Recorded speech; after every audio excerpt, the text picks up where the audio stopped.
Introduction. A lot of marketers have all sorts of wrong ideas about social media marketing.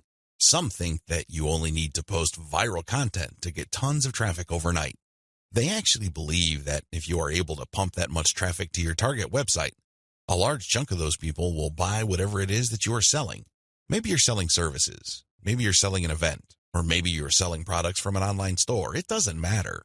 According to this idea, you just need to have a lot of traffic, courtesy of viral content on social media, and you will get the conversions you're looking for. There is an assumption that social traffic, regardless of which platform it comes from and regardless of how you qualify that traffic, converts to sales readily. Sadly, none of these assumptions are true. In fact, all of them are tragically mistaken. If you believe in any of these, don't be surprised if you spend a lot of time, effort, and money, only to end up with a whole lot of nothing. Welcome to the club. Effective social media marketing can be reduced to one metaphor. Master this metaphor, and you probably will make money on autopilot with social media traffic. Screw up this metaphor or remain clueless to it, and you'll continue to struggle. You'll continue to believe that social media traffic can easily be generated through viral content. You might keep running after that unicorn, only to get tired and frustrated. It doesn't have to be this way. You just have to have the right metaphor or the right conceptual model to make social media marketing work for you. Best of all, you can make it work on autopilot. You probably have heard all sorts of set it and forget it systems. You probably bought at least one of these products. Well, they're definitely on the right track as far as their label. Social media marketing can be automated. It can be mastered to the point where it can produce income after you've set it. But getting there is another matter entirely, and that's the price people have to pay. And unfortunately, most people are not willing to pay that. They're excited about shortcuts, but they're not willing to take the stairs to get to the top. At the back of their minds, they're thinking that there has to be some sort of elevator. There is no shortcut. You have to work with this metaphor. What am I getting at? Well, the secret to effective social media marketing is an inverted pyramid. It looks like a funnel. That is the metaphor you should have in your mind when thinking of ways to get traffic from social networks and social media platforms and turning that into cold, hard cash in your bank account. I need you to keep this idea of an inverted pyramid in your mind. It should have a wide base at the top. The top of that pyramid is heavy visibility. It has to be there. You need to be visible on the 4 major social media platforms. I'm talking about Facebook, Twitter, YouTube, and Pinterest. Taken together, the traffic volume you can get from these 4 platforms is mind-blowing. They can potentially pump a tremendous amount of traffic, but that's just part of the equation. That's just the top of the funnel. Potentially, you can push a lot of traffic from the top. That's how wide the top of the funnel is. This training will focus on these 4 platforms, but you can pretty much use the tips that I'm going to share with you and modify them to market on other platforms, since many of these principles easily apply. You might need to modify them a little bit. For example, if you were thinking of marketing on Instagram, a lot of the things that I will teach you about Facebook, Twitter, YouTube, and Pinterest can be tweaked to work well on the Instagram platform. Now that you have a clear idea of the heavy visibility that you can achieve with social media, keep in mind that visibility does not mean traffic or clicks to your site. This is a myth. The visibility that I'm talking about means visibility on those platforms. When people share your content within those platforms, you can enjoy a tremendous reach within such platforms. But this does not automatically mean that when you share content on Facebook, people who see your link on the materials shared by their friends would automatically click them. Get the idea out of your head that raw visibility, or as Facebook terms it, reach, automatically translates to traffic. It doesn't work that way. Instead, you need to start with heavy content visibility on each platform. People must see your stuff there. You must achieve a wide enough reach. People may not necessarily click on through to your site, but that's secondary. At this point, you just want your brand to be visible. You just want people to become familiar with your brand. So what's the big deal about visibility anyway?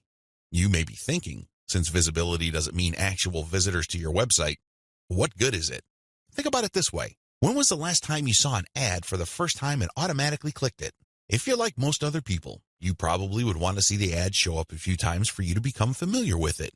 You might glance at it from time to time. You might read the description from time to time. But after enough showings, you might seriously think of clicking through. The same applies to your content on social media platforms. Don't expect that just because you come up with catchy titles and nice attention-grabbing graphics that this is enough for you to expect a tremendous amount of clicks to your website. It doesn't work that way. People have to be comfortable enough. Your content has to become familiar enough for them to click on it. When audience members click on the content you share through your social media accounts, they get a chance to like your page, follow your Twitter feed, pin your posts, or subscribe to your YouTube channel. They still stay on the platform, but they get a chance to subscribe to your account or follow you. This is the second stage of the social media funnel or inverted pyramid. You have to develop some sort of in-platform credibility. Your content is not just this random material that came out of nowhere. Even if people don't click on it, they see enough similarity in terms of branding, graphics, as well as other content cues so that your brand stands apart from everyone else's. Again, they may not necessarily be motivated to click, but with enough repetition through social media channels targeting certain topic categories and hashtags, your brand doesn't remain an unknown quantity. Once you have people checking your content out through your social media accounts, you can then send them call to action content, CTA. This content recruits people to your mailing list. This social content that you're sharing offers some sort of incentive. Maybe you're giving away a free booklet. Maybe you're giving away software. Whatever the case may be, there is some sort of giveaway to incentivize people to click on that link, enter their email address, and join your mailing list. Whether you use freebies, special content, special free tickets to an online webinar that's pre-recorded, it doesn't really matter. Whatever the case may be, the end game is to get people to join your list. The end game? But when you look at the funnel, the end game is to get people to that narrow end of the funnel. At that end, you're not necessarily getting them to click on an ad to buy something. You're doing something far more valuable. Instead, you're calling them to action so they join your list. You are converting your social media reach, meaning the top end of the funnel, to list membership, which is at the very narrow point at the bottom of the inverted pyramid. This is where the magic happens. Once people join your list because you have successfully incentivized them to enter their email on your squeeze page, you get a tremendous opportunity to build a long-term sales relationship. That's really the best way to describe it, because when people give you their email addresses, what they're really telling you is that they trust you enough to want to have a business relationship with you. This means you should not abuse that relationship. You should not send them garbage. You should not send them spam. And by spam, I'm talking about material that is not related to the topic of your list. Stay on message, because if you're able to do this, you would have a tremendous opportunity to shape the conversation and continue to sell and convert your list, not just once, not just twice, but over the long haul. There are many successful list marketers who make 7 figures every single year, and all they have is a mailing list. It all depends on how you build that list, who's on that list, and what you are selling on that list. Regardless of how you cut it, you can turn what would otherwise be a huge amount of social media reach into a loyal list. This is the secret to effective social media marketing. You probably haven't heard this before. I wouldn't be surprised, because the vast majority of social media marketing books out there try to trick you into thinking that you just need to harvest all this traffic from social media so people can click like monkeys on the ads on your website. Maybe that worked when Facebook first launched nationally. It definitely doesn't work today. Sadly, this is where too many marketers fail. They screw this up. Now that you know the secret, here's some bad news. This is precisely the point where too many marketers screw up. When they're sending social media content, they promote their squeeze page directly. Although the squeeze page gives away freebies and incentivizes people to sign up, this is too much too soon.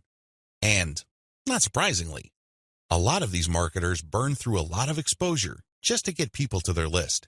Worse yet, when these people join their mailing list, they're completely unprepared. They don't know what to expect. They're not properly conditioned. A lot of them are not even fully qualified to become list members. So what do? They end up doing a whole lot of nothing. This is actually the worst kind of list member.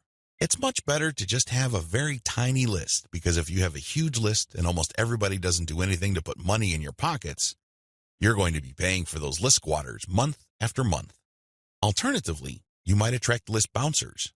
These are people who join your list just to get whatever premium you're offering, download it, and then promptly unsubscribe. They have effectively bounced from your list. Effective social media marketing. Effective social media marketing means using your social media traffic and highly effective content shared on social media to build successful relationships. Your email list is going to be the platform you will use to convert the relationships made possible through all that social media traffic.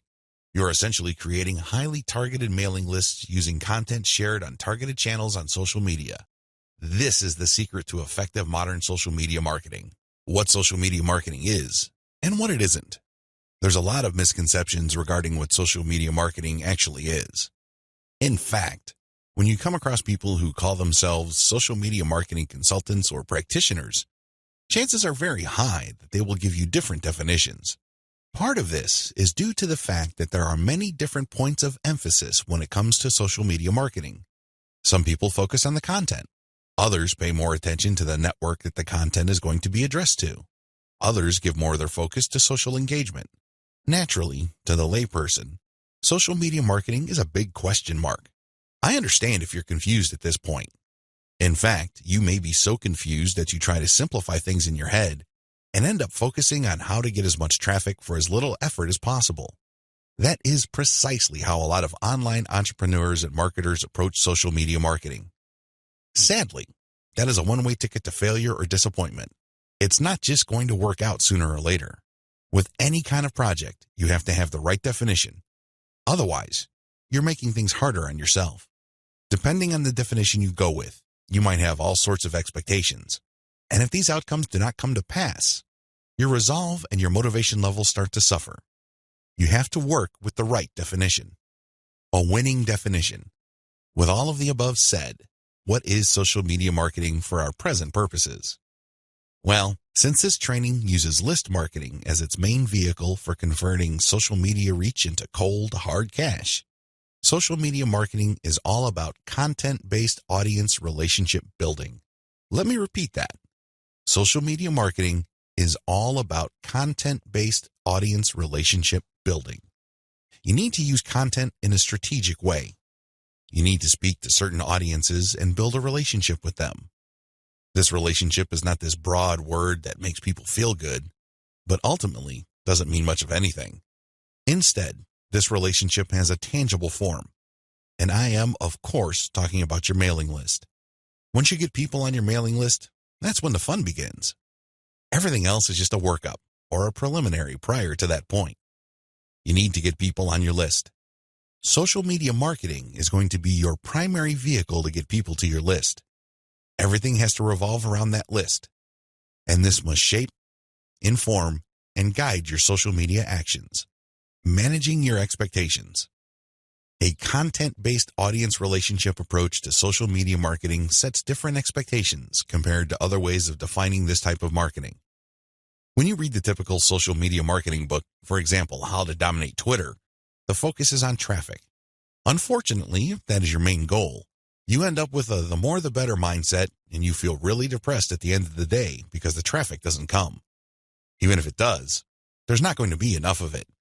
You have set yourself up to fail. When you use a content-based audience relationship building approach to social media marketing, your focus is on getting the right content in front of the right eyeballs to build the right levels of trust. This is a long-term game. It is definitely a marathon, not a sprint. Since that is your expectation coming in, you position yourself for a long-term victory. You're not going to be the typical failed social media marketer who jumps into the game with both feet, only to find out that the traffic simply isn't there. So what do? That's right, they quit. Manage your expectations by focusing on the right definition and you will be okay.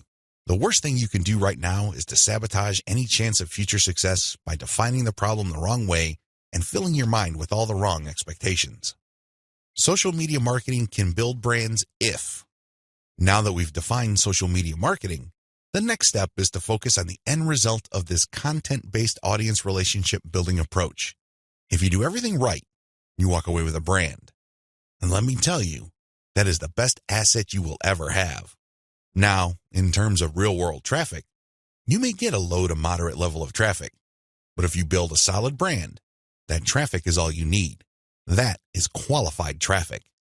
These are not random people just blindly clicking on links out of curiosity. These are people who are actually interested in whatever it is you are trying to sell. They want to truly learn more. They want to build a relationship with you because they want to know what you're about, like what you have to offer, and eventually trust whatever it is you are pushing. These are real people.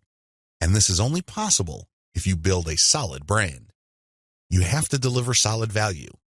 I wish I could tell you that content marketing is enough to do it. I really wish I could say that, but that is not true. That only explains part of the situation.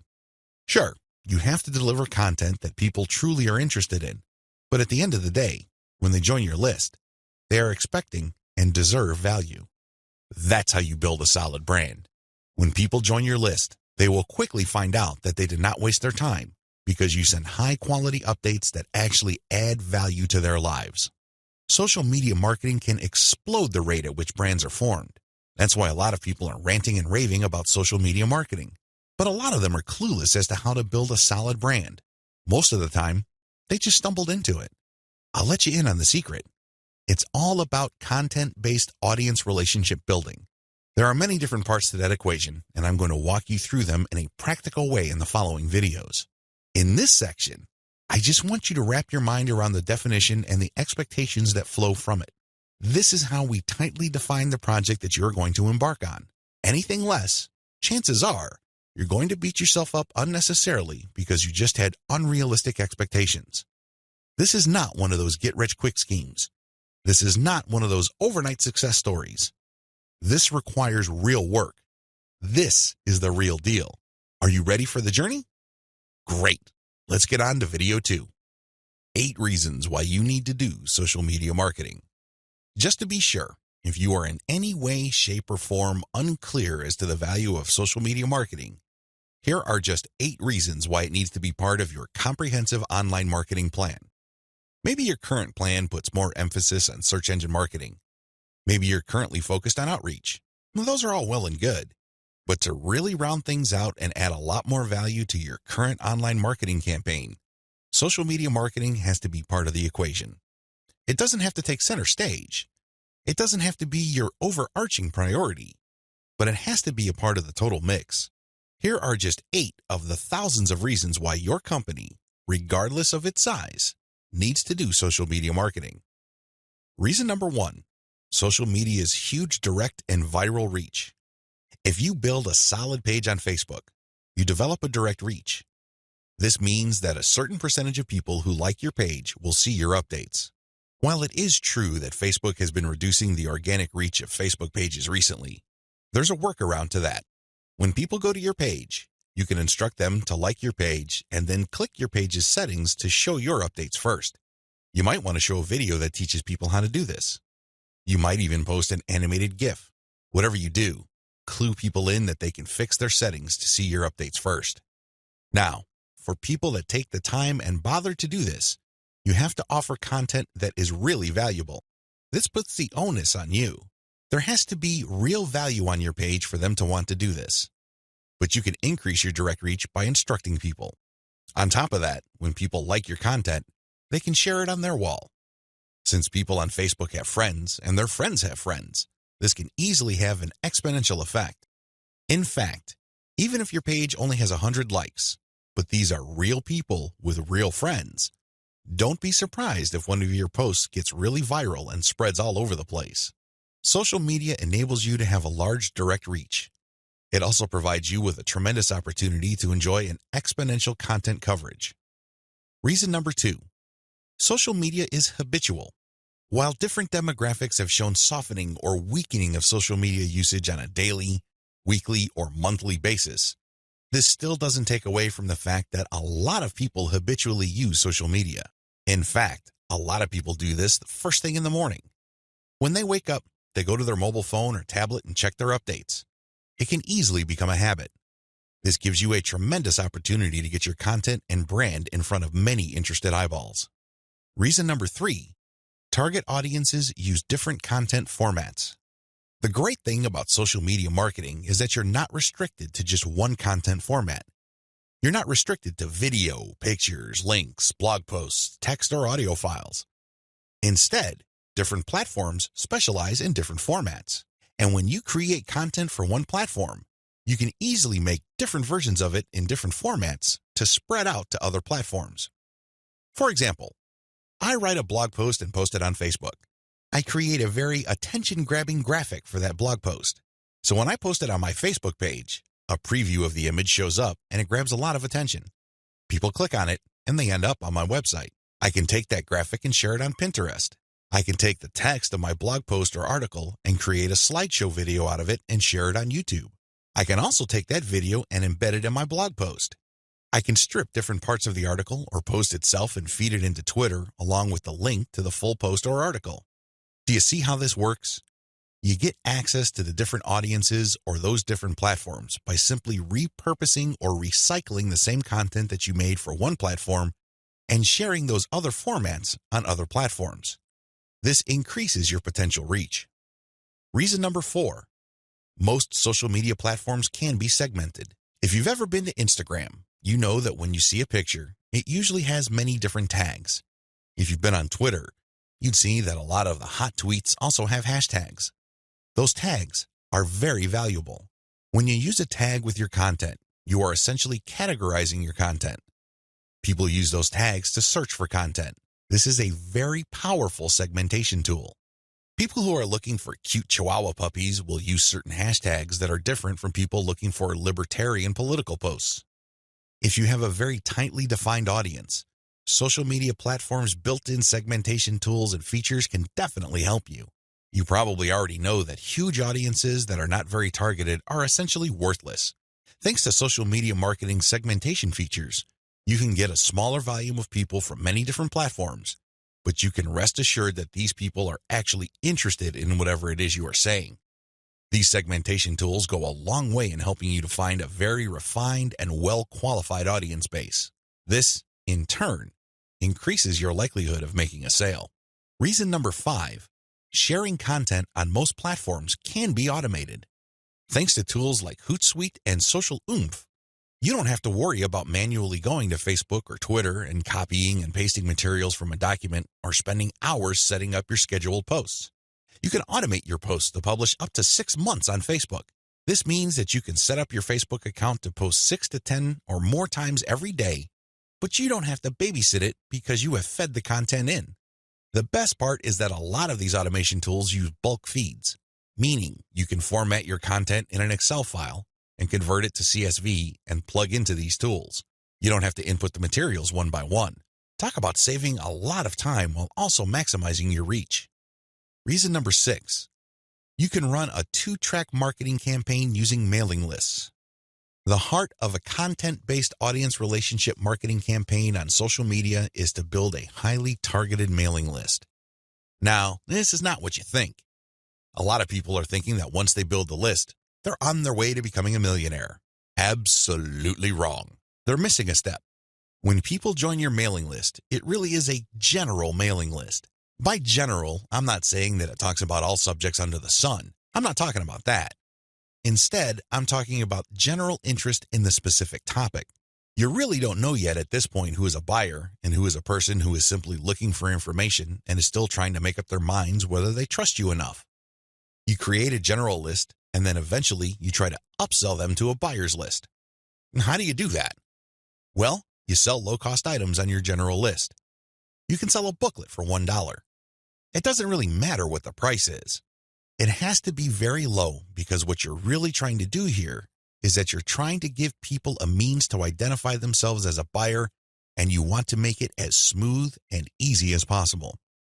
$1 is almost an afterthought to most people. They won't think that it's too painful to buy your product. But once they get to your buyer's list, you eliminate them from your general list, and now you have a pure list of buyers. That list, my friend, is a gold mine. That's where you send your money-making updates. That's where you get people to check out your case studies and get them to pay top dollar for whatever affiliate programs or original products you are pushing on your buyer's list. This is called a 2-track marketing campaign. It's extremely powerful, and it has made a lot of people rich. But you have to step away from the very common mistake of thinking that once you get a lot of people to your mailing list, you have it made. Absolutely wrong. There is another step that you need to take.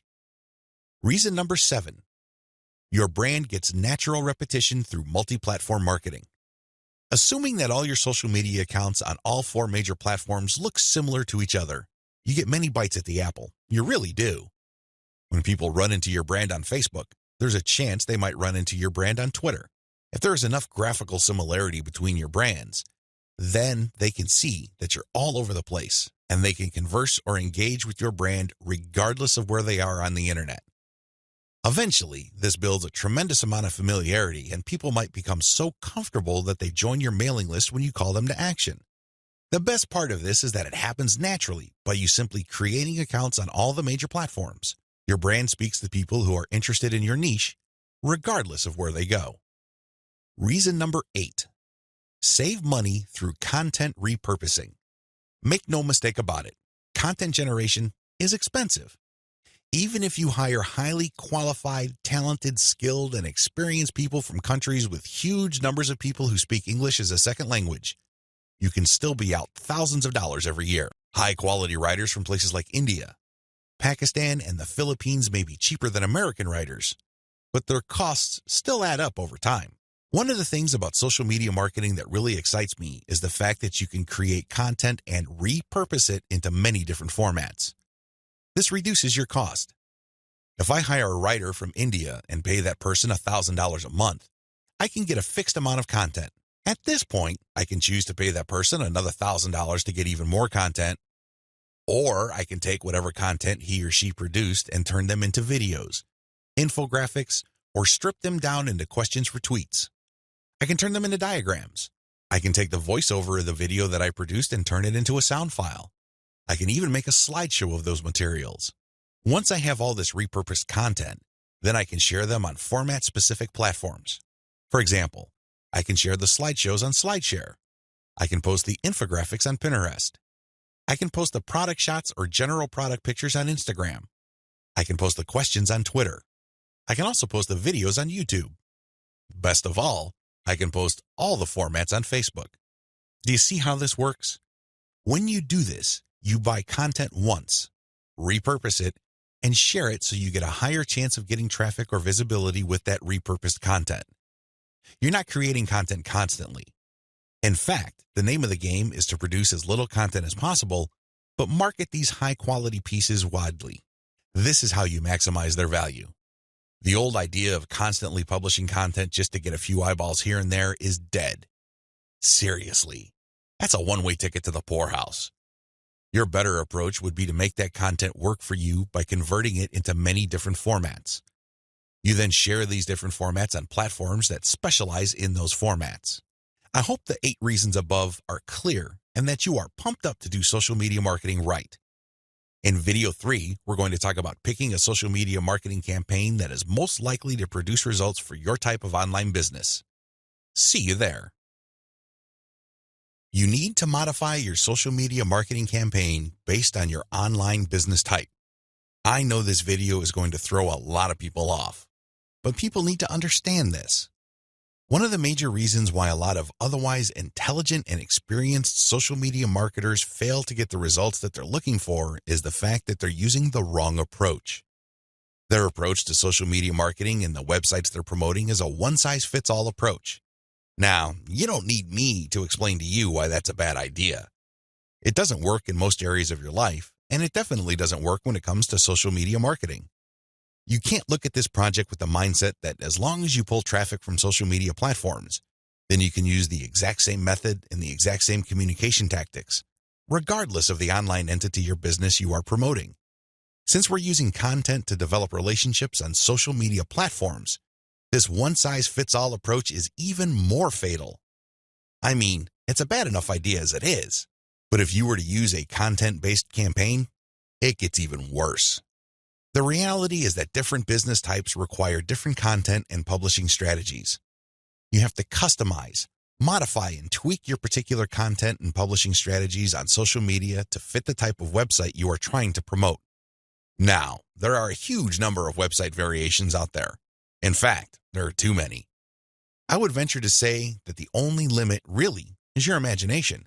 But if you were to categorize these different website types into 4 rough forms, they would more or less fall into the following: publishing, e-commerce or dropshipping, email lists, and traffic sales. Again, there are many variations of these, but if you were to look at the different types of businesses out there, you can pretty much reduce them to these 4 types. When you study these closely, they have different needs. They have different features that must be addressed. Otherwise, you're not going to get the results you're looking for. Unfortunately, a lot of social media marketers would try to promote a blog the exact same way they would try to promote a dropshipping or e-commerce website. Similarly, somebody who is essentially just trying to sell their social media traffic is trying to do content marketing like somebody with a blog. It doesn't work. It doesn't make any sense. The bottom line is obvious. Different strategies require different content types. You must start with the type of online entity you are promoting. Are you promoting a blog? Do you have a website that uses a lot of articles? Do people contribute content? Well, you have a publishing website. Do you have a dropshipping online store? Maybe you built it with Shopify and you use Oberlo to get products from AliExpress. When people buy stuff from your storefront, your software orders the materials from AliExpress and you keep the difference. Maybe you sell from your own inventory. It doesn't really matter. You run an e-commerce website. This is very different from a publishing business. Similarly, if you make your money through your mailing list, you can't market on social media the same way as you would if you had an online store. Again, different strategies require different content types. What do you have available? Now that I've gotten you thinking about how special your specific website target is, I need you to look at the different content types available to you. You need to think outside the box. You need to look at all the available options out there and how you can create content that is tailored to your specific type of online entity. Here are the list of content types you can use to promote different online entities, but your specific focus and specialization should weigh more heavily on certain types of content instead of others. Audio clips, slideshows, infographics, diagrams, blog links, videos. The bottom line, don't just think links. It really freaks me out. In fact, it really saddens me when I see a lot of otherwise capable social media marketers focus almost entirely on spreading their links. They think that this is the end game. Well, yes, links are important. I can see where they're coming from because when people click on a link, that's instant traffic. But you have to understand that depending on the type of target site you are promoting, you would build a tighter brand if you share different types of content. In many situations, you probably would be better off sharing more audio or infographics and diagrams than if you were sharing naked links because people are bombarded with links every single day. You have to pay your dues. You have to become familiar enough to your target audience members using these different content types for them to eventually trust you enough to click on your link. Unfortunately, a lot of people have this in reverse. They start with the links, and when they get desperate, they then use other types of content. At that point, they're a day late and a buck short. Don't do that. Instead, use the derivative content first, and then play up the links. Also, not all of these formats work with your particular style of website. I would suggest that you look at your competitors first and pay close attention to the type of content they are currently sharing. What kind of format do they use? Are they sharing mostly picture quotes? Are they focused primarily on video? Do they have a special fondness for diagrams? This is not random. This is actually telling you all you need to know about how to appeal to your target audience members. This is no time to be revolutionary and come up with something new completely out of left field. That's not going to work. There's a reason why your competitors are not doing this. At this point in the game, you should focus on what everybody else is doing and reverse engineer their formats. Once you have established a distinct brand, then you can experiment with different formats, different ways of doing things, and possibly coming up with something that is distinct to your brand. But until and unless you reach that point, you need to focus first on reverse engineering what everybody else is doing. In other words, let them do your homework. Focus on what they're doing right and build on it. Figure out their areas for improvement and come up with a more compelling offer. Pay attention to what they're not doing. Avoid those because obviously it doesn't pay. I hope I'm being clear here. Make sure that your content types as well as your sharing strategies fit the type of business you're in. A little bit of reverse engineering can definitely go a long way. The classic way to do social media marketing and why it is a waste of your time. Before I jump into the actual meat and potatoes of this training, I need to devote some real estate to how other people are doing social media marketing. I need to do this because it's very tempting for people to engage in the same practices. I can see where they're coming from. It is easy. It's like seeing some chump change in front of you, and it's almost irresistible to fight the urge of bending over and picking up that change. But when you do that, it will throw you off. It will give you a false sense of incentive or reward, and don't be surprised if you end up giving into your worst instincts, only to walk away with less than nothing. This happens all the time because human beings, being the way they are, would always take the path of least resistance. But who can blame them? But by warning you about how this works out, it is my hope that you stay away from this and focus instead on investing your time, effort, and energy on the right way to do things. The classic approach to social media marketing. So what is the classic approach to social media marketing? Well, it's actually quite simple. Whether we're talking about Instagram, Twitter, or Facebook, you need to only follow, like, or friend people who are interested in your niche. You connect with all these people, and then after you have followed them, a lot of them would actually follow you back. For example, on Twitter, for every 100 follows, don't be surprised if maybe 20 to 30 people follow you back. Now, this is where it gets really bad. Classic social media marketers would then spam their followers. They would just send all sorts of unrelated garbage, and then they would unfollow. Do you see the pattern? Follow, get followed, spam, unfollow. I wish I could tell you that they do this sporadically, but instead, these self-professed professional marketers use all sorts of sophisticated software to do this. Up until a few years ago, this worked like a charm. This was a great way to get a lot of Twitter traffic, but not anymore. This pattern instead can get you banned. More importantly, whatever traffic you do manage to get using this tactic is not going to be any good. Why? There's no targeting. You're not pre-qualifying these people who would follow you. The only reason why they followed you in the first place is because you followed them first. Where's the selection there? Where's the targeting there? Now, you can make wild guesses, but ultimately, it's a volume game and it leads nowhere. The return on effort is not there. I'm not saying that you can't make any sales doing this technique. I'm not claiming that. But what I'm saying is that whatever rewards you get are not offset by the wasted time, effort, and energy, as well as opportunity costs involved. You're better off using a quality-based approach. Audiences are looking for quality. The bottom line to modern social media marketing is to use quality content. Your content will speak for you. Your content will do the pre-sales job regarding your brand. In other words, your content is your representative. It speaks to the values you want your brand to be associated with. The sad reality, even if the follow, get followed, spam, and unfollow technique still works for some people, the rules have changed. Social media platforms will reward or punish you based on engagement. If you want an extreme example of this, just look at Facebook. Facebook used to be a traffic goldmine. Not anymore. You need a really high level of engagement to preserve your reach on Facebook. If you get normal levels of engagement, good luck. That's how bad things are, and that's why I need to take this time to spell out why this classic social media marketing no longer works. Other failed methods. I would be remiss in my duty to educate you on failed social media marketing strategies if I don't also mention other failed techniques.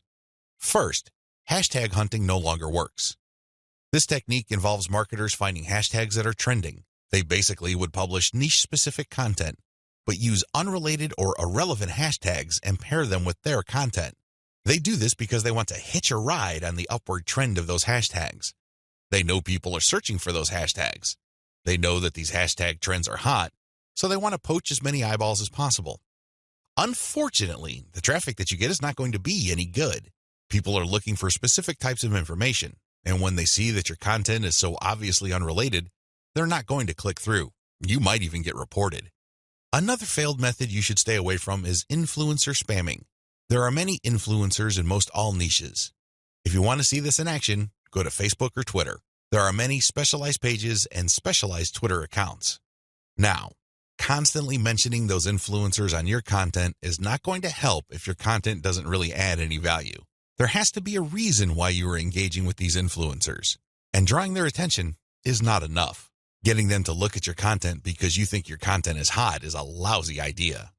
Instead, you should focus your engagement tagging based on what they did. For example, if an influencer was talking about recent trends in athletic shoes, then that person would be fair game for an article I post regarding the latest trends in athletic shoes and what they mean in terms of the bottom line of large footwear apparel companies.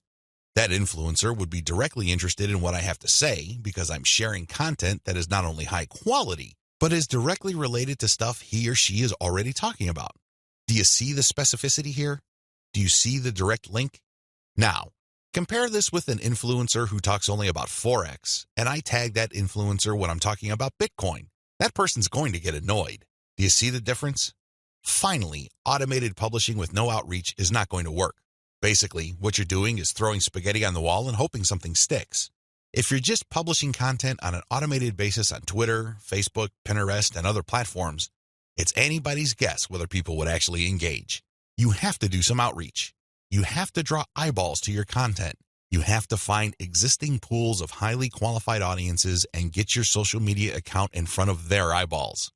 Use your very best content. If you do this right, your automated publishing on social media will be greatly rewarded. Use a shotgun approach and you're probably going to get the same results as other failed social media marketers. 10 steps to faster and easier modern social media marketing. In this video, I'm going to give you an overview of the 10 steps I'm going to teach you in this training. This training is a product of many failed experiments. Believe me, if you've been exposed to some type of hot or groundbreaking social media marketing technique or strategy, I've been there. I've done that. This training is a product of all my experiences. I know what works and I know what doesn't. I also understand that people have different skill levels, time horizons, and project resources. I understand the limitations. I understand most people's concerns regarding social media marketing. Accordingly, I've come up with a 10-step program that appeals to most social media marketers, regardless of how small or how big their budget is, and regardless of their skill levels. If you're looking for a truly effective social media marketing game plan that you can set up to pretty much work on autopilot, this is it. Please understand that these steps that I'm going to lay out are exactly that, steps. You need to follow them. You can't skip a step. You can't assume that since I mentioned certain keywords or I'm talking about certain themes and topics that you have mastered this already. I need you to look at all this information with an open mind and pretend you are learning social media marketing all over again. If you don't have that mindset and you are all too eager to skip steps, don't be surprised if the plan that I'm teaching you will not work for you. How can it? You zip through it. You rushed. You skipped through certain key parts. You need to be patient with this program by going through each step. Don't go to the next step until you've mastered the step you're on. I know you're busy. I know you don't have the time, but you need to do this right. Otherwise, you only have yourself to blame if things don't work out. Are we clear? Okay. Here are the 10 steps to faster and easier modern social media marketing. Niche research and targeting. Content curation. Reverse engineer your competition's top content. Create fine-tuned payload content. Market your mailing list right. Unlock the power of repurposed multi-platform content. Automate content sharing. Scale up your targeting. Sell to your list differently. Reinvest your profits the right way. Those are the 10 steps. I know they sound pretty simple. They definitely appear pretty straightforward, but the devil, as always, is in the details. See you in the next video. How to do niche research and targeting the right way. I can't even begin to tell you how many times I've run into social media marketers and they automatically want to know about traffic generation. Forget about niche research. Forget about consumer intelligence. Don't worry about setting up the right site to get in front of the right target audience eyeballs. Let's just skip straight to the good stuff. That's the kind of mindset that I run into all the time. And that's why a lot of people struggle in this game. You have to understand that until and unless you find yourself barking up the right tree, you're just going to be chasing your tail. I know I'm using a lot of dog analogies, but these are the most appropriate. Most people are simply just chasing their tails and wasting a whole lot of time doing stuff that doesn't really add to their bottom line. A lot of these, and I would guess all of them, can be quickly dispensed with if people only did niche targeting ahead of time. In other words, know your audience. Since you have a clear profile of who your target audience is, the next step is to go to these different social media platforms and find them there. Believe it or not, whatever it is you are promoting, regardless of how esoteric, obscure, or weird it may be, there are already people on social media platforms talking about or showing interest in whatever you are promoting. I know it sounds crazy, it sounds weird, but it's absolutely true. Your job as a marketer is to find those audiences on these social media platforms. The way to do this, of course, is to identify your business's target audience. Sadly, most marketers don't even bother with this. Instead, they just look at social media marketing as a simple task of finding traffic. That's it. That's the name of the game. That's all there is to it. If you want to be successful, you need to be clear about who your target audience is. And believe me, this is not always easy. You're going to run into the temptation of making educated guesses about who your target audience members are. Most of the time, that doesn't work. Thankfully, there is an easier way. The more you take random shots in the dark, making all sorts of wild guesses, the more money and time you will lose. There's a shortcut here. Find your competitors. Seriously, just find them. And let me tell you, regardless of how weird, esoteric, or seemingly unknown your niche is, there will be at least one competitor on social media. Find that organization or business and let them do your niche and target audience research for you. Since they've already started and are already speaking to your audience, find out who your competitors are and look at their social media profiles. Reverse engineer who they're following. Pay attention to who they're targeting. Look at how they categorize themselves. In the most simplest terms, pay attention to the hashtags they use with their content. These clues should be enough to give you an idea of where to start. This way, you get a head start. You're not completely stuck in the dark and absolutely clueless as to what to do. Instead, you have some objective, tried and proven information you can work with. Pick your target niche. You have to remember that every business can be positioned in at least one of two ways. The bigger your niche, the more angles you would have at your disposal. You can look at different subsegments of your niche. You need to understand how this works because you might think you have a clear niche, but it may well turn out that there are many different layers or tiers to that niche. There might be different subsegments there. You should have a clear understanding of what your niche is generally and what subsegments exist within that larger niche. Again, you can reverse engineer your competitors to take a stab at this. Regardless, you need to do this. You need to get this information.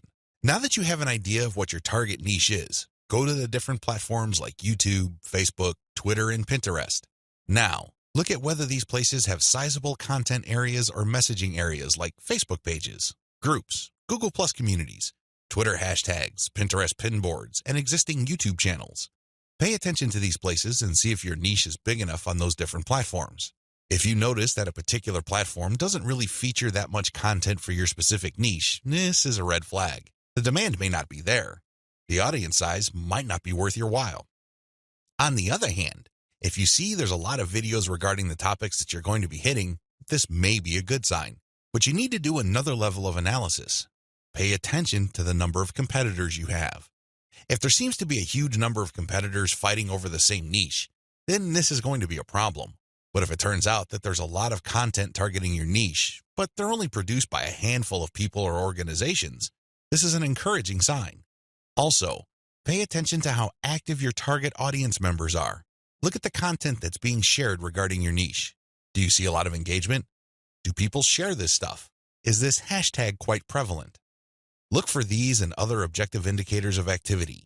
When you wrap your mind around these indicators, then you should have a clear idea of whether you should target your niche at a particular platform or whether you should ignore a platform altogether.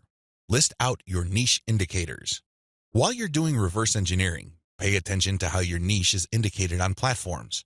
These involve hashtags, categories, keyword targets, labeling patterns, and tags. Use these to do the analysis I described above. Again, in any niche, there are sub-niches. So your goal here is to find a sub-niche or a way of positioning your content so you don't run into a ridiculous amount of competition. You're still tapping into a sizable pool of demand, but you're not making things impossible for yourself by running headlong into well-entrenched professional competition. You will probably need to keep experimenting with different sub-niches until you find one that is promising enough. Content curation, your secret social media marketing weapon. Now that you have picked the specific sub-niche that you're going to be targeting, as well as finished doing advanced research on where your sub-niche or niche segment audiences are located on social media platforms, the next step is to find content.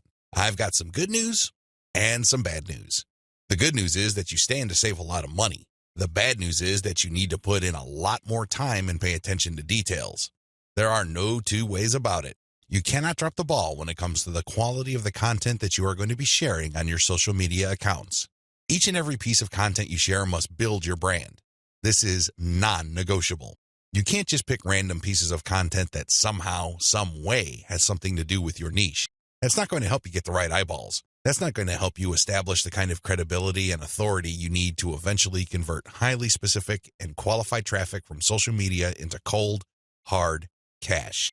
What is content curation? As I mentioned above, you stand to save a lot of money with content curation. This should be obvious. After all, you're not going to be using the content that you yourself created. Content curation is all about picking other people's content and sharing those materials on your social media accounts. This creates a win-win situation. Since you're sharing links and descriptions of such content, the creator of that content gets free traffic. You, on the other hand, get to build up your credibility because people are rewarded for following your accounts with highly targeted, highly specific, value-added content. Everybody wins.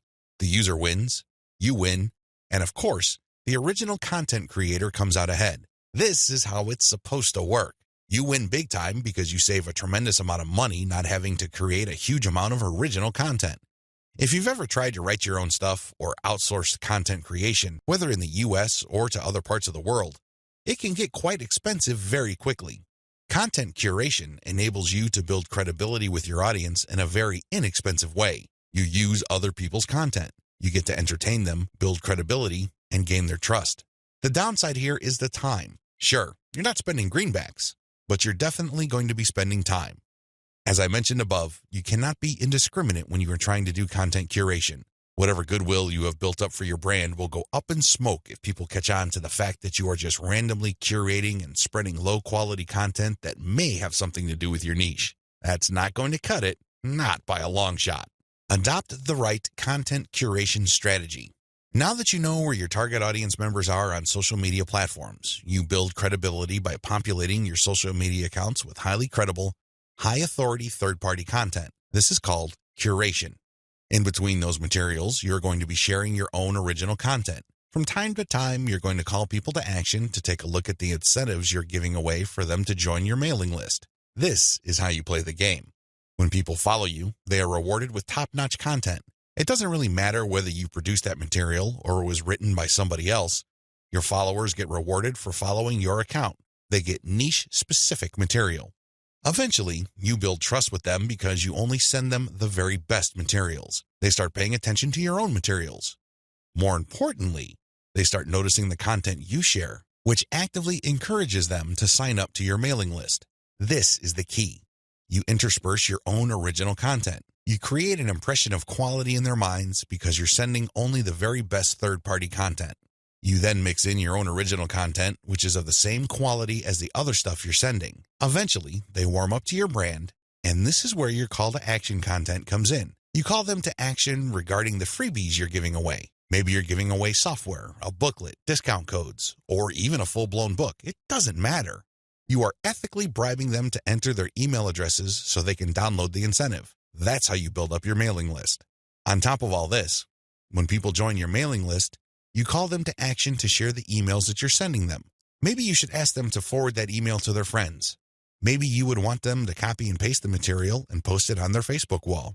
The best part to content curation is that it's very easy to automate. Seriously, this is one way of content promotion that is very automation friendly. You only need to get the URLs of the third-party content that you're curating and plug them into an Excel sheet. You then convert the file into a CSV file, which is then imported by social media scheduling tools like Hootsuite and Social Oomph. You don't have to manually enter anything. You don't have to schedule everything by hand. You can do all of this through software. Isn't that awesome? You get to build credibility while at the same time minimizing work. Now, with that said, you need to pay special attention to the content quality. High attention to detail is the key. You have to resist the temptation of running basic keyword searches on Google or on social media platforms and grabbing anything that is somewhat related to your niche. That is a one-way ticket to brand destruction. You worked hard to build your social media brand. It really would be a shame to see it all go up in smoke because the content you're curating is very unpredictable when it comes to quality. There may be several days when you're sending the very best, cutting-edge reports on your niche, followed by a few days of just completely worthless content. What do you think prospective fans would think? Either they would think that your brand is unreliable or you're unprofessional. Whatever the case may be, you're not going to be convincing people that your brand focuses on the very best in your niche. You need to be very discriminating when you select your content. You have to read through the materials. Make sure that the content is alive, updated, and well-written. This, of course, takes time. The trade-off, obviously, is that you don't have to spend money. Regardless, you need to pay close attention to the content that you're sharing because it represents your brand. The quality it contains either makes your brand look good or erodes your brand. It's your choice. Reverse engineer your competitors' top content. In the previous video, I mentioned that you're going to have to mix in your original content. Now, the question that's probably on the top of your minds is, how do I know which content to produce? Well, there are two ways to do this, like I mentioned earlier in this training. You can try to figure out things on your own and engage in all sorts of experiments, or you can just simply allow your competitors to do your homework for you. I hope you can see which path is the easiest. It should be obvious. If you are sending the very best content on your niche, your original content must be at the same level or better. Otherwise, your followers are not going to take the bait. They're not going to trust your brand. They appreciate the fact that you're collecting all this information, and they're probably going to stick around and follow your social media accounts. However, you can't count on them to do much of anything else. There's really no incentive for them to join your mailing list. Why should they? Your content is not that great. They only need to compare the kind of original content you produce with the other top-notch third-party stuff you're sharing to see your weakness. Do you see the problem here? You have to produce top content if you want your brand to be credible. Thankfully, this is easier than you think. Simply reverse engineer your competitors. Look at their most successful stuff. How do you know?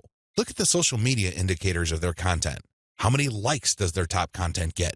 How many shares? Is there any other indicator that shows that this content actually has traction?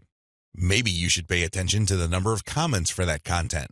Maybe you would want to run a backlink checker on a piece of content and see how many other blogs or websites link to that piece of content. This is how you measure the overall success of any single piece of content so you can use it as a template, if you will, for your own content. I'm not saying that you should rip it off. Instead, I'm encouraging you to use it as a starting point and come up with something so much better. Focus on what works. When you look at your competitors' most social pieces of content, you are basing your own original content on themes and topics that actually work. They have traction with your target audience members. You're not wasting money or time taking wild guesses. This is one of the most common mistakes social media marketers make. They think that they have the best ideas regarding hot content in their niche, so they come up with all sorts of content that they think is just plain awesome, only to fall flat on their faces. I'm telling you, for every 100 pieces of those types of original content, maybe 10 would gain any sort of respectable traction in your niche. It's too expensive, and it burns too much time. Thankfully, there is a better way. You just need to reverse engineer your competitors' most successful content. Use that as a starting point. You can adjust them. You can modify them.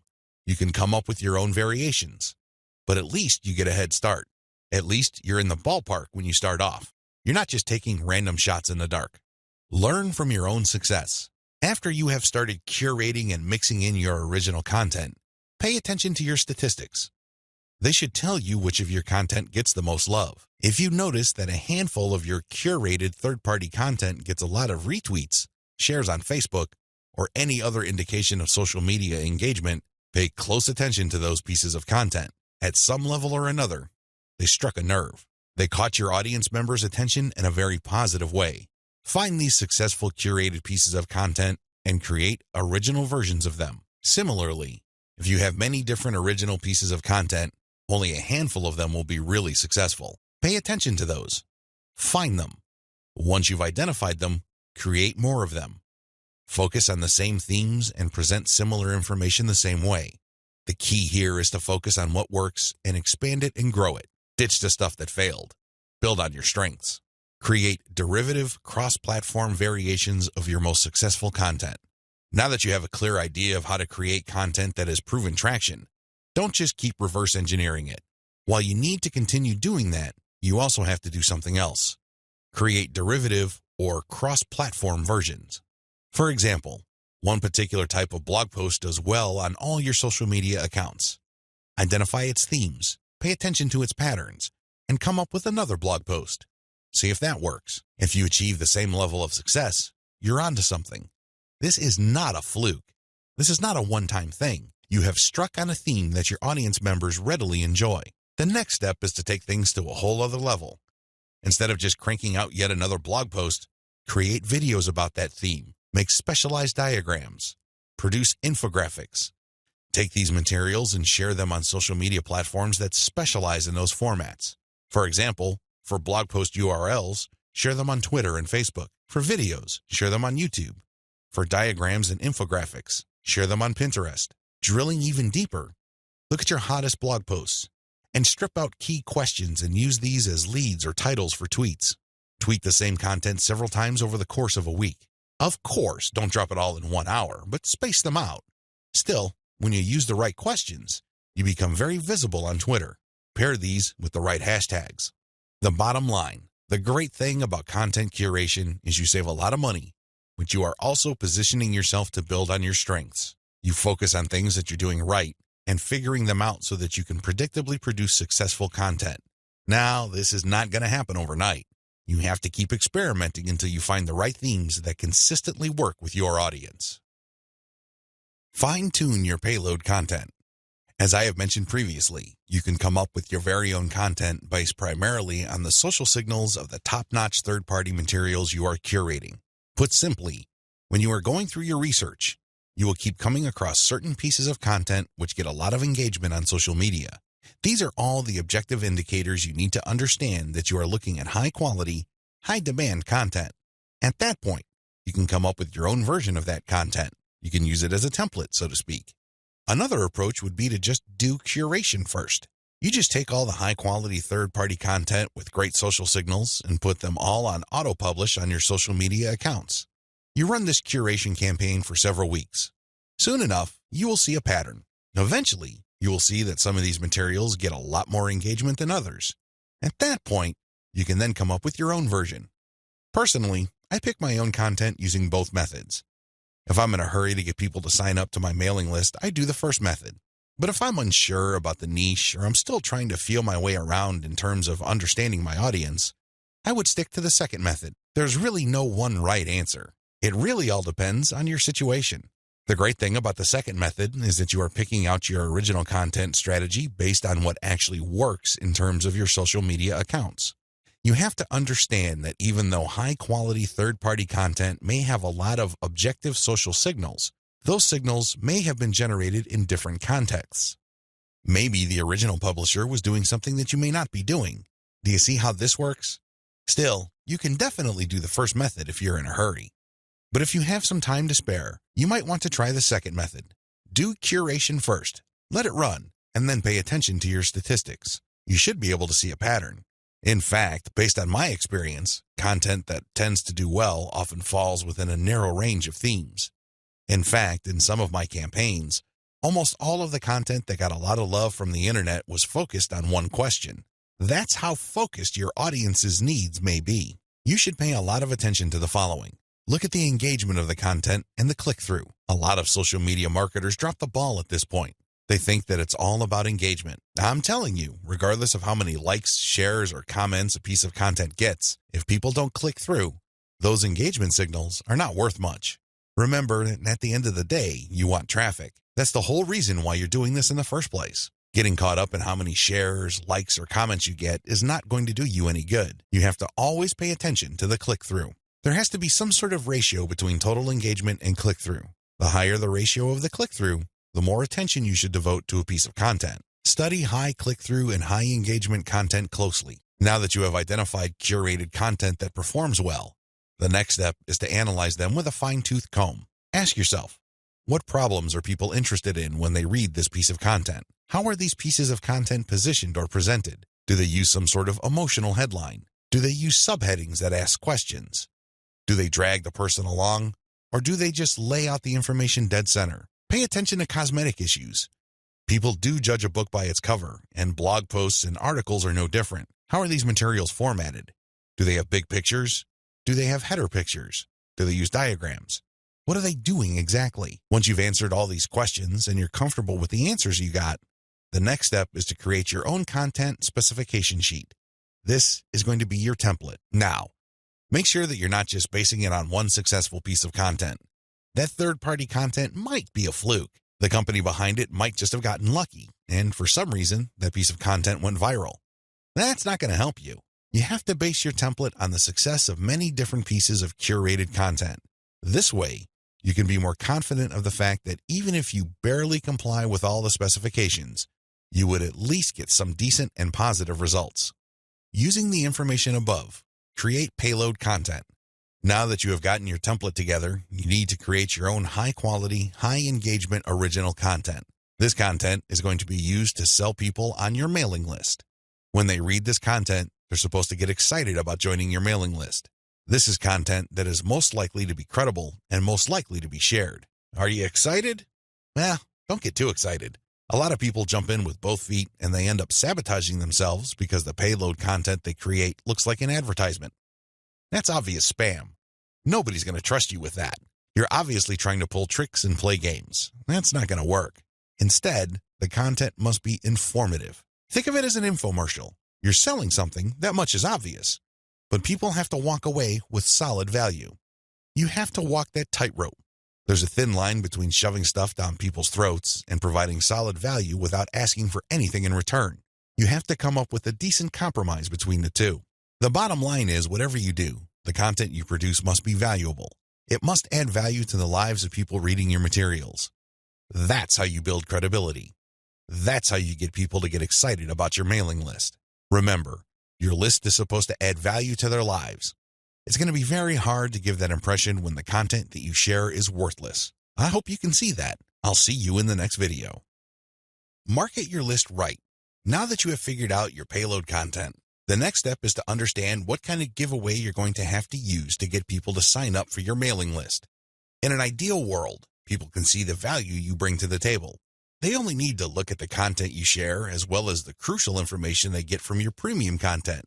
They see this premium content and they see what you're about, what you have to offer, and why it's such a good idea to sign up to your mailing list. Unfortunately, things don't work out that way. Even if you have the very best blog posts and articles on your website, people still need a push to sign up to your mailing list. This is where incentives come in. You're going to offer free, high-quality premium content, but you're going to repackage it in a way that people would appreciate. Maybe you put in a book. Maybe you come up with some sort of cheat sheet or resource sheet. Or perhaps you can strip it all down into a booklet or even convert it into software form. Whatever the case may be, this premium free giveaway content is going to act as an incentive for people to join your mailing list. They get a copy of whatever it is you are giving away for free in exchange for their email. I call this an ethical bribe. You're bribing people to sign up to your list. Normally, they wouldn't. Only a very few people would take the time and bother to sign up for your list, regardless of how awesome your blog posts and articles are. That's just the reality. Finding out what to use as an incentive. I hope you can see the logic behind giving away freebies so people can sign up to your mailing list. People need a push. People need some sort of extra sweetener to get the deal going. They need something extra to get them off the fence and onto your mailing list. Now, the next step is to figure out what kind of incentive to give away so people would join your mailing list. The good news is, you don't have to start from scratch. You don't have to take wild guesses. You don't have to take shots in the dark. When you pay attention to your top-performing original content, you should have all of the information you need to come up with a compelling incentive. For example, if you run a gardening blog and you notice that a lot of people click on share and otherwise engage with your content on tomatoes, it's probably a good idea to come up with a free giveaway book on how to build your own inexpensive tomato greenhouse. You see how this works? Pay attention to your best-performing original content. Look at the questions they answer and look at the questions they fail to answer. This way, you can use your popular content as a launching area for your incentive content. You let your readers know that if they need more information, and they will because the content that they're enjoying are missing certain items, they should click on this link. That link, of course, is your squeeze page. The squeeze page advertises your giveaway and lists out the reasons why people would want to download that giveaway. It's pretty straightforward. You're just offering premium content that your other freely available content is already pointing to. They're pointing to that content because they don't contain that material. They do a good job of building credibility and authority. They do a great job adding value to the lives of your readers, but it's also obvious that there are certain parts that are missing. For those extra materials, they have to sign up. It's absolutely free. It doesn't cost them a dime, but they need to sign up to your mailing list. This is how you set up your mailing list. It has to be closely tied to your premium content. Coming up with incentives or freebies that look like they came out of left field because they're unrelated to whatever it is you're currently doing is not a good idea. Chances are quite good that you're going to fail. When you come up with incentive content that is directly related to the materials you're already sharing, you create a feeling of value. There's also a feeling of exclusivity. After people have seen your content and have become aware of what you are and what your brand is about, you let them in on a special premium. This is a special deal that other people who haven't accessed your brand have no idea about. Position all your original content to push your mailing list first. To play up the value of your incentive content, you first have to promote the value of the mailing list. I know this sounds counterintuitive, but if you think about it, it makes all the sense in the world because, in reality, it's the mailing list they're signing up for. The freebie that you're giving away is just a bribe. It's intended to get people to enter their email address and nothing more. If you were to use all your original content to play up the fact that people can get this additional content, don't be surprised if people sign up to your list and quickly unsubscribe because they really don't care about your list. Again, you're walking a tightrope here. On the one hand, you want people to get excited about the premium you're giving away for free in exchange for their email address. On the other hand, you want people to see the value that they would get by being members of your mailing list. This is how you should play it. All your original content should push your mailing list first. I'm not saying that you should not tie it into the incentive, but your original content should highlight the fact that when people join your mailing list, they will continue to get valuable information. This is the key, because when you use your tried and proven content to push mailing list membership, people are less likely to join your list and immediately unsubscribe. They are aware of the value that the list can possibly bring to their lives. You then play up the premium content as part of the membership. In other words, it's an extra. It's not the main focus of the list. Keep the list separate from the premiums you use to get people to sign up to your list. I hope this is clear because you want to play up the list first, but it must be obvious that you are using the premium content, whether it's a free book, a booklet, a cheat sheet, some sort of pre-recorded video, or something else, as a means to get people to make a decision. That's the bottom line. You want the incentive to push people to make a decision to join your list, but all your original content and your website by extension should push the reader to see the value of being a list member. A lot of social media marketers completely blow this. They think that it's all about marketing the incentive. Well, to continue with the example I raised earlier, what happens after you get people to sign up to your list in exchange for the greenhouse guide? That's right, nothing. Why? You played up the value of the greenhouse guide to such an extent that people are clueless as to what other value they would get from your mailing list. Indeed, don't be surprised if people start reporting your list as spam after you start sending them updates. They were so focused on getting the free book that the updates from your mailing list completely took them by surprise. This happens all the time because of faulty messaging on your blog or website. You cannot afford to play the game this way. You worked hard to pull all this social media traffic to your site. You spent a tremendous amount of time, effort, and resources to build a solid brand. Unfortunately, you're dropping the ball if you market your mailing list this way. You must sell the list first, but the incentive must be used to push people to make a decision. This is the proper order of priority. Anything else will fail. Set up your squeeze page for maximum social appeal. As I mentioned earlier, you should use your content to push your mailing list. You should use your content to upsell your squeeze page. But this doesn't mean that you can get away with badly designed squeeze pages. It's not going to cut it. Your squeeze page must be well designed. After all, this page is a specialized recruitment page. When people get on this page, you have to make the case as to why they should join your list, and not just for the incentive. While the incentive takes a big chunk of the real estate of a squeeze page, you should be clear about the fact that people are signing up to your list. With that said, you have to make your case. Why should people bother with your updates? Why should people stay on your mailing list? What kind of value would they get? Remember, people are always asking what's in it for me. Your squeeze page must answer that question effectively, clearly, and powerfully. Your squeeze page must be well designed enough to be able to make that connection, while at the same time, it must be easy to market on social media. Maybe you should have a graphic on your squeeze page that can be easily posted on Pinterest. Maybe you should have a video on your squeeze page that can be easily shared on YouTube. There are many ways you can go with this. What's crucial is that your squeeze page must be social media ready.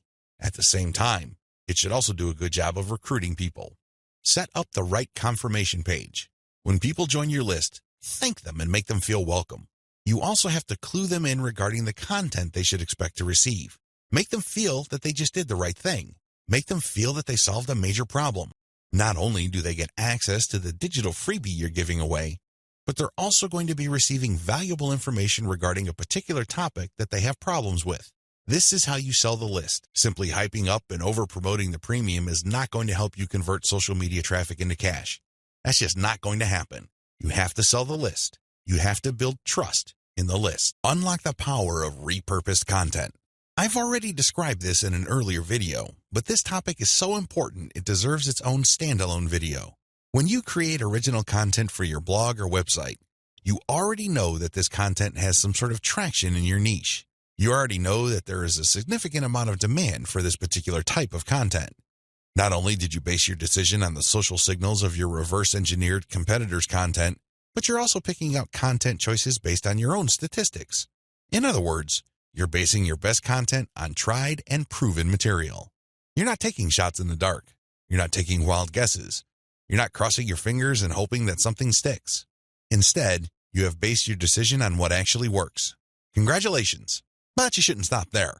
Once you have noticed that this content really performs based on the amount of clicks as well as the social media engagement it gets, the next step is to repurpose that content, turn them into other types of content, and reshare them on platforms that specialize in those content types.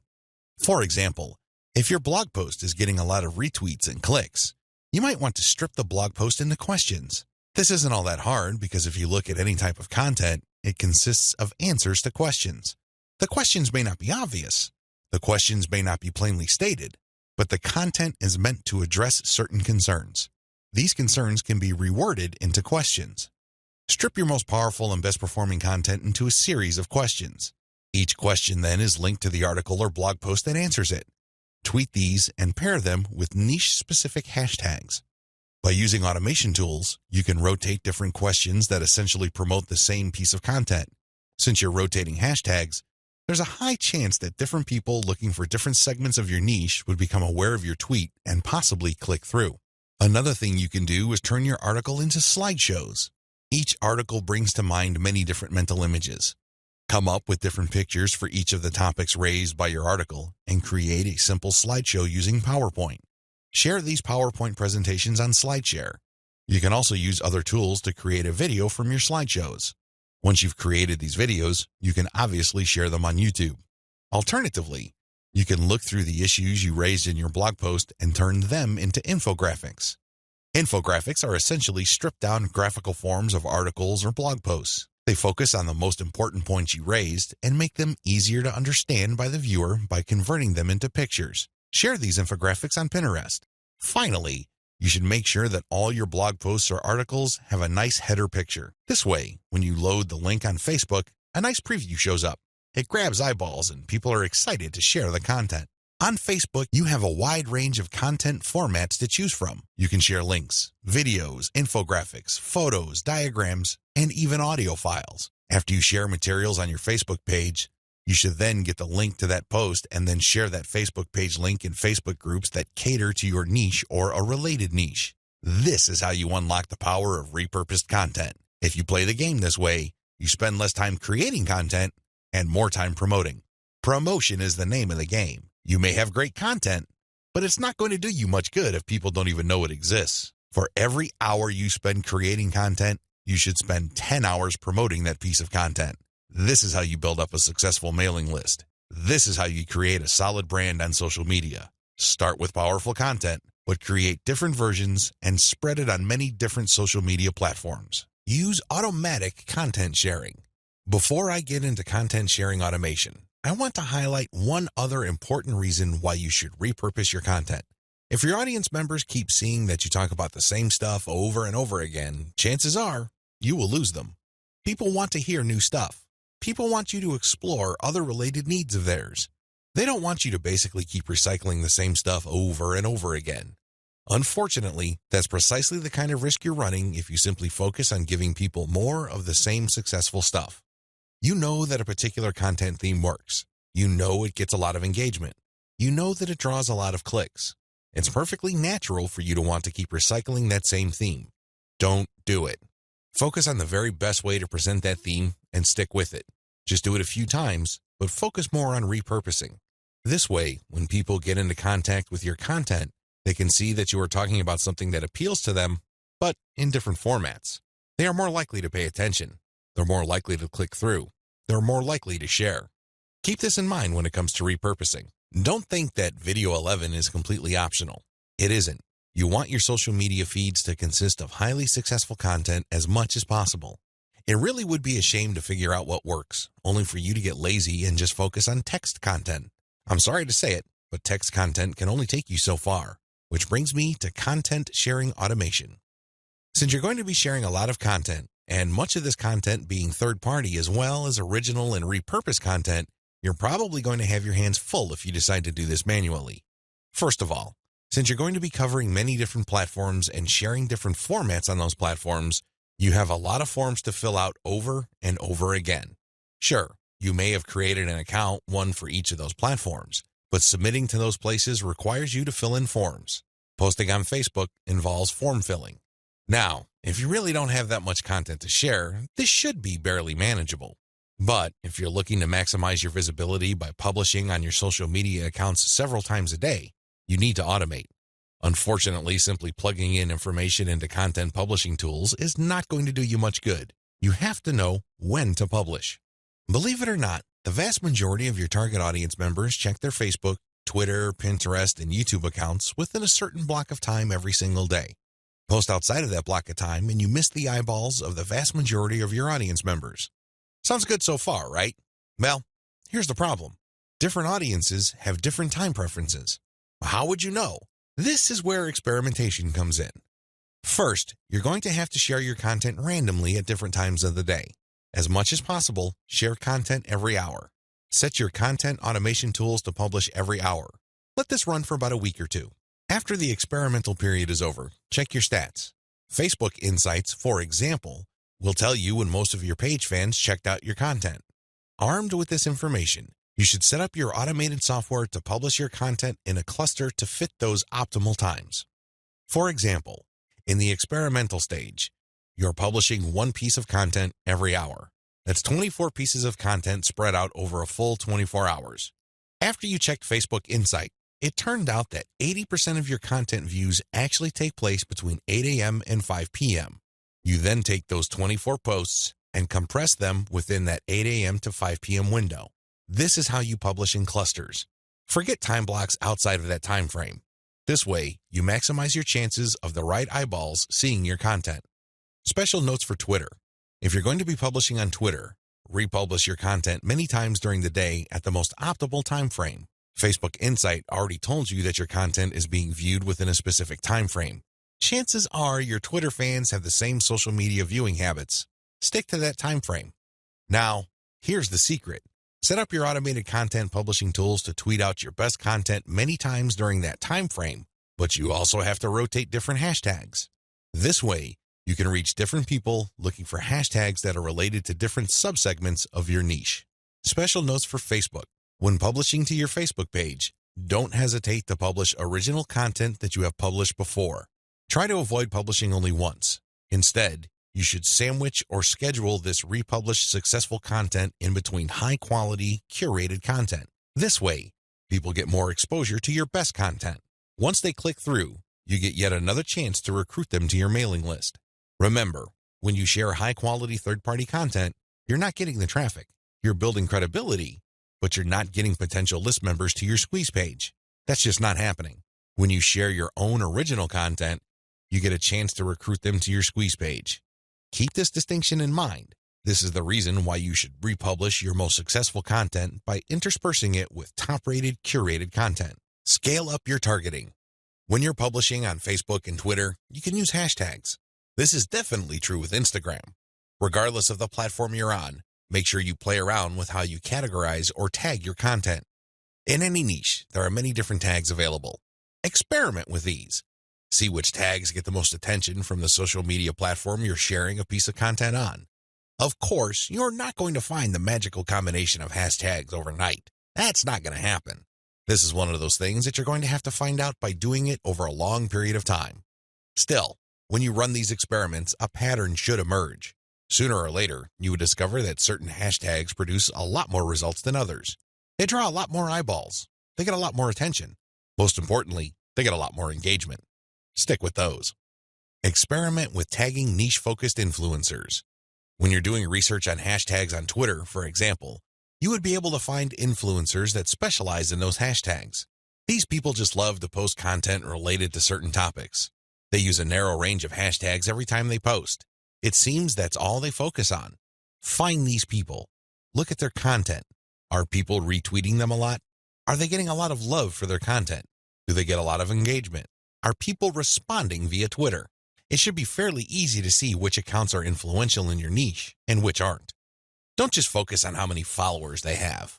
Instead, look at the total amount of engagement they get, and also pay attention to the ratio of followers they have to the number of accounts they follow.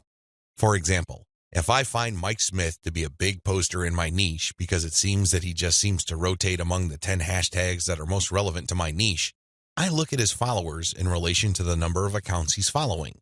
If he's only following one person, yet he's being followed by 15,000 people, Mike Smith might be an influential person. I say that he might be because I'm also going to have a look at the engagement levels of his posts. Are his posts getting a lot of retweets? Are a lot of people responding? Are a lot of people clicking the heart icon?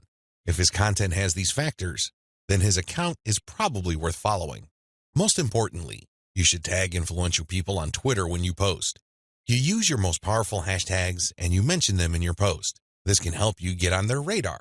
These people would be put on notice that you are also sharing content that is similar to the stuff that they are interested in. If they check out your stuff and they like what they see, don't be surprised if they share your content with their following. Engage with them. Let them know about your questions or suggestions. In fact, you should engage with them so much that you can possibly create a relationship where they would publish your guest posts if they're bloggers, or discuss whatever it is you're doing on their social media platforms. At the very least, when you partner with them, they become part of your content distribution network. In fact, a lot of them can even get you interviewed on influential blogs in your niche. Don't think that influencer engagement is simply restricted to tagging people. That's just the beginning. That's actually the tip of the iceberg. They can do so much more for you. You just have to continuously engage them and be social. This doesn't mean that you have to kiss their butt. This doesn't mean that your stock response to all of their posts is amazing post or great post, I love it. That's not going to work. That's not going to push the ball far enough. You have to actually engage. And oftentimes, this might seem like you're criticizing them. This might seem that you are offering a negative view, but you need to get their attention. You need to bring home the point that you actually know your stuff and that you are also credible in the same niche space. That's how you get them to take you seriously. That's the kind of engagement that builds respect. Otherwise, you're just going to look like another member of the choir. They really don't have any incentive to interview you or post your guest content. Why should they? You're not really sharing any information or suggesting any points of view that are different or distinctive. Experiment with paid traffic. Only after you have spent a lot of time drumming up free traffic from social media marketing should you even think of buying traffic. I know this sounds a bit extreme, but it's the absolute truth. Why? Well, in the beginning, you don't know when your target audience members will be reading your content. In the beginning, you don't know what their demographic breakdown looks like. How many males compared to females are in your audience pool? Do males or females like certain types of content that you share? What are their age ranges? Where are they located? I hope you see the big picture here. You have to use free traffic to do initial audience intelligence.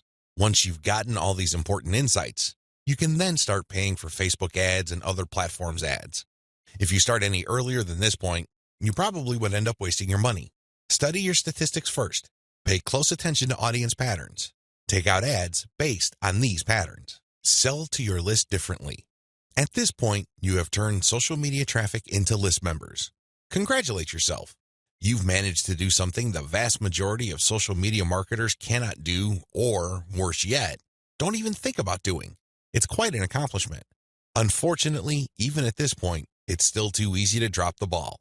In fact, a lot of people who have mailing lists stay with one mailing list. They think that as long as people who visit their blog sign up to their mailing list, they're good. Well, at a certain level, they're correct. A certain percentage of those list members will buy affiliate products that you promote on your list. A certain fraction of your mailing list will buy your original products. Some may even visit your online store and buy merchandise.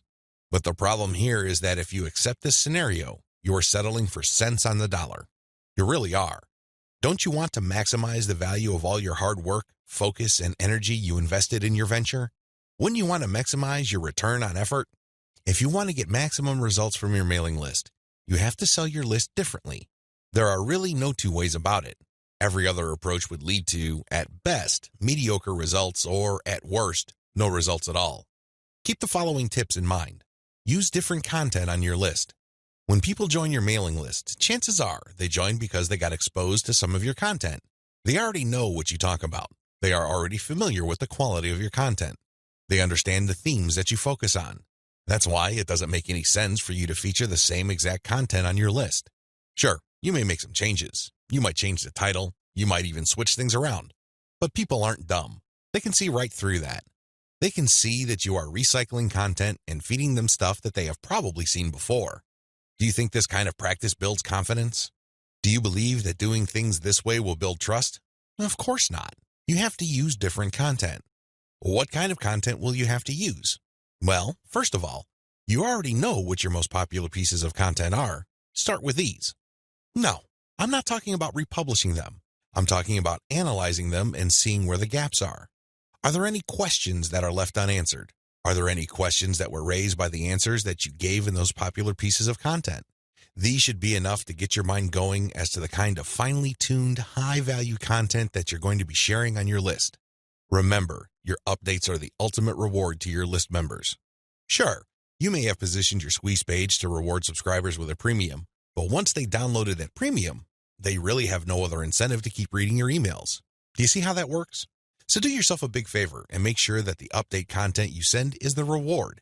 That's how you get people to open your emails and read your materials over and over again. Reward them for being on your list.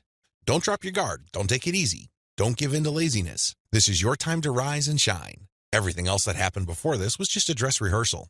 This is it. This is where the rubber meets the road, and you better perform. Use premium content. If you really want to hit the ball out of the park with your mailing list, send updates that really highlight how original the content is. Well, how do you do this? Use social proof for case studies. These are testimonials of people that have taken your advice or who have experienced certain things that you talk about. When people read these stories, they can't help but be engaged. They can't help but be absorbed into the narrative. These people sharing their testimonies are real flesh and blood human beings with real problems that your readers can relate to. That's the kind of compelling content that will take your list to a whole other level.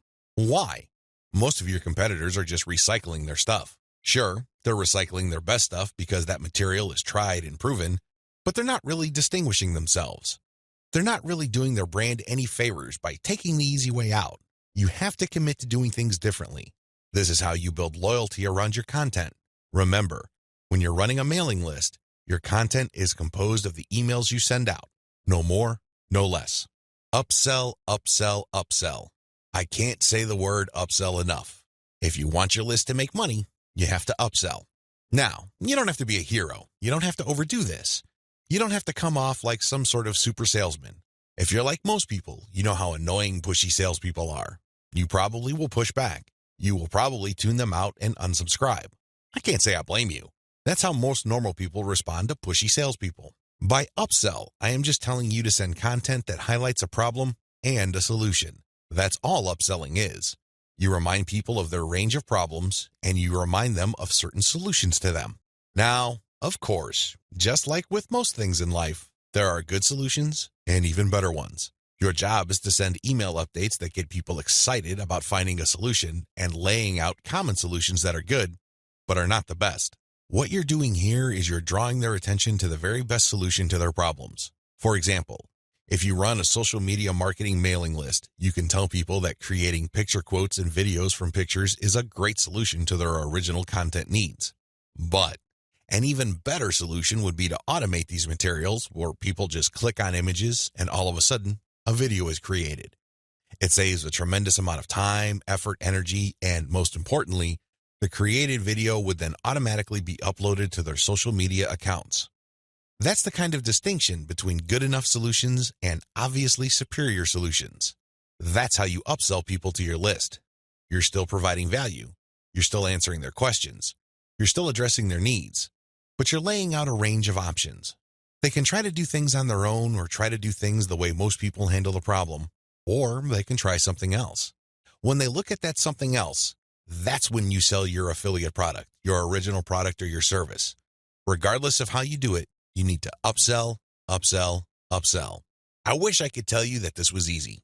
I wish I could tell you that this is just a simple matter of laying out some alternatives and then playing up the best solution. The best solution, of course, pays you a commission and you make money off each sale. Unfortunately, it's not that easy and it's not that simple. Here's the reason. When people join your mailing list, they actually have different motivations. Some people are there because they just want to get the freebie, but they're too lazy to unsubscribe. You cannot really get rid of these people. These people don't open your emails. They cannot be bothered with reading your emails. They really don't do you much good. In fact, they can harm you because if there's enough of these list squatters on your list, your mailing list provider will charge you more money at the end of every month. You have to actively filter out your list based on open rates so you can get rid of these individuals. Again, you cannot eliminate them entirely, but you can minimize their numbers. Other people are initially excited about your mailing list, but for some reason they stopped reading your emails. Even others constantly check your emails, and they really love what you have to share, but the problem is they feel that your premium offers are simply too expensive. Now let me clue you in on a secret. When somebody tells you that whatever you're offering is too expensive or too unaffordable, what they're really trying to say is that you haven't completely sold them on it yet. Alternatively, you haven't completely filtered them yet. Either they're not motivated enough, or you did not give them enough reasons to be motivated. Regardless, they're still on the fence. You need to push them off the fence. Expert salespeople know this because in the big scheme of things, there's no such thing as unaffordable. If you talk to somebody and you convince that person that they absolutely need to buy your product, there's really no difference between a $10 product and a $1,000 product. They will get that product because you have elevated their perception of that product to the realm of need. People take care of their needs first. Their wants are often left at the back burner. I hope you understand this. I hope you get this. It's not because your affiliate product is too expensive in absolute terms. Instead, it's because you have failed to either qualify the prospect or make your case. And this is why simply upselling by itself is not going to work. You have to take the next step, which I'm going to describe below. Use the $1 list filtration method. You have to filter your list members into two groups, interested people and interested people who buy. These are two totally different groups of people. Now, please understand that just because people open your emails religiously, it doesn't necessarily mean that they would buy from you. Like I said above, maybe you did not present your case properly. Maybe you did not qualify them properly. This $1 list filtration technique that I'm going to teach you enables you to filter your list members properly. What you would do is, instead of trying to upsell people to $19.95, $34.95, or $349.50, or any other similarly priced products, everything that you're going to be selling on your general list will be priced $1. No more, no less. By general list, I'm talking about the list all people who sign up to your mailing list get on. This is your default list. I want you to treat this general list as your starting list. This is kind of like the vast, unfiltered, generic mass of people who are interested in your brand. When you upsell people using $1 offers, you enable people to segregate themselves based on their motivations. These are people who are motivated enough to spend $1. In other words, they see the value in your content, and they are willing to put their money where their mouth is. Now here's the secret. There's really very little distance between paying $1 for something and paying $100 for something. This is a lesson I learned firsthand. When I first tried this, I thought the only people that will get on my dollar list are cheapskates. These are misers. In the back of my mind, I thought that they're just not going to buy big-ticket items. Boy, was I proven wrong. If somebody is able to psychologically hurdle the distance between 0 and 1, they can, given enough exposure and enough content, hurdle the difference between $1 and $100.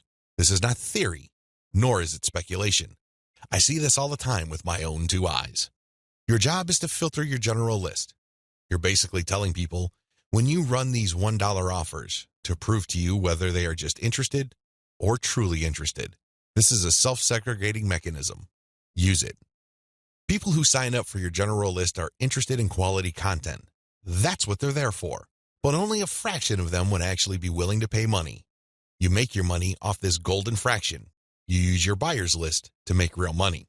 Again, you have to sell your list differently. This applies to your two types of mailing lists as well.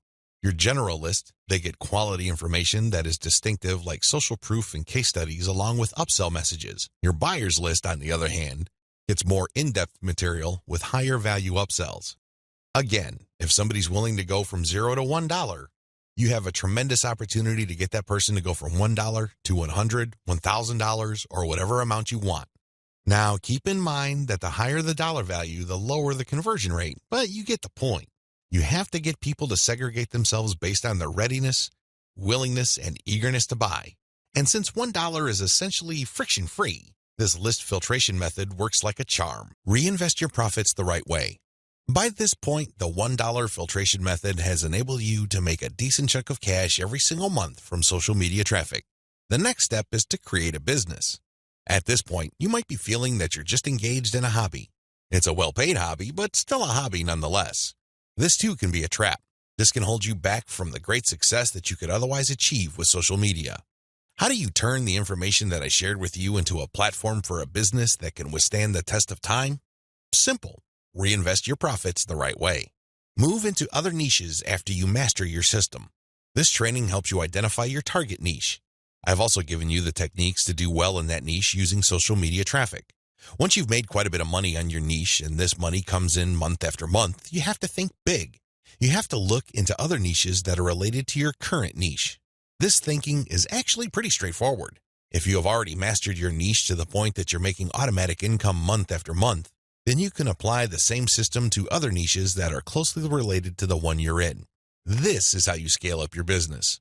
Instead of just one stream of cash, you build many different streams of cash based on the system that you mastered. You know what hashtags to target. You know what kind of content gets eyeballs.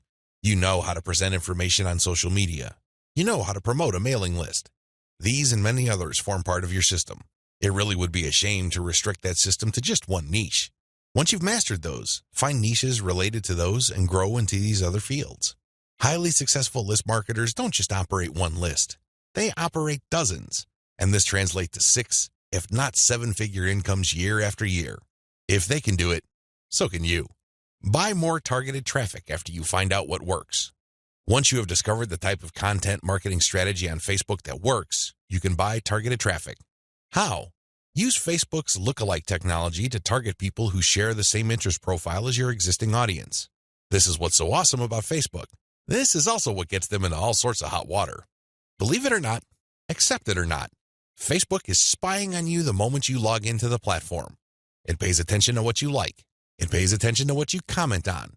It pays attention to what your friends like. And it makes all sorts of predictions regarding your behavior and your interests. Accordingly, if you like certain topics, it creates an interest profile. Facebook's lookalike audience technology enables you to find people who haven't visited your Facebook page who share the same interest profile as your current fans. Talk about an amazing technology. Take advantage of this. It enables you to show your brand in front of eyeballs who are more likely to appreciate it. Invest in more original content. You might want to invest in original content. If you're already making a decent profit from your current system, you might want to take things to the next level and add a whole lot more value to the lives of people following your brand on different social media platforms, as well as in your blog or website with original content. Now, this doesn't mean that you have to roll up your sleeves and write everything yourself. You can hire professional writers to do this. Thanks to global outsourcing, you can get high-quality original content from places like Ozkey.org without it costing you an arm and a leg. You can get high-quality content that truly engages your audiences without it killing your profit margin. Invest in more content updates.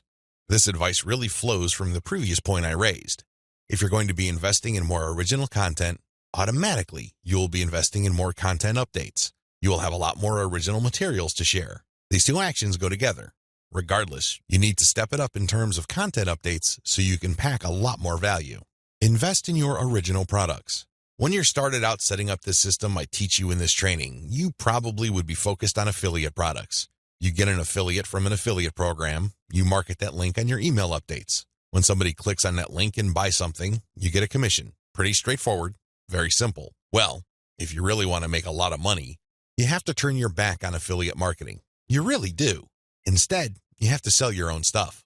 The reason why you need to do this boils down to control. When you are selling other people's materials, you are at the mercy of their squeeze page, their landing page, and ultimately, the quality of their product. What if their product sucks? What if their sales page converts only a fraction of the people it could otherwise have converted? You lose out. That's the bottom line.